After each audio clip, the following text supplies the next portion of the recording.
Message ni Taurus, we have proposal. Wow. So, pwedeng proposal ito for marriage, no?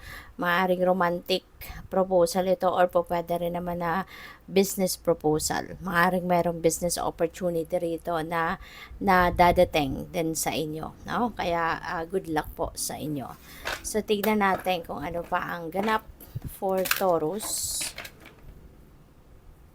Maring hindi ito nakapag-propose, no? Nung nung Valentine's. At maaaring during this period, first half of March, baka doon ito gagawin na proposal.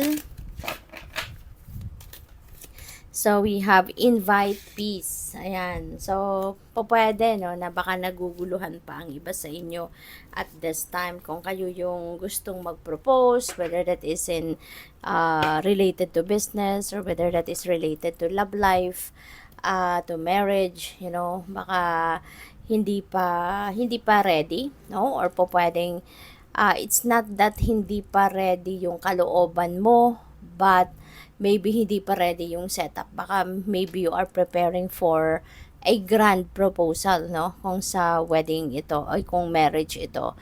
At kung sa business din naman, baka meron pa kayong fina-finalize. Baka meron pa kayong inaayos, no? Na mga detalye pa bago kayo, bago mabuo, kumbaga, yung proposal na ipipitch in ninyo, no? So, invite peace, baka kailangan mo pa ng mas maraming oras. Okay? Baka kailangan mo pa dito na mag-isip-isip pa. And kaya kailangan mo na magnilay-nilay muna, magmuni-muni muna. 'Di ba? Kailangan mo muna na mag-ano kayo. Kailangan mo muna na magpahinga kayo. 'Di ba? Spend time by yourself. Okay?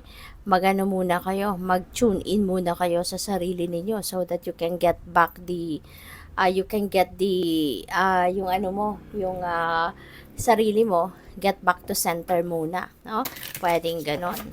So, tignan natin kung ano pa ang mga messages ni Taurus.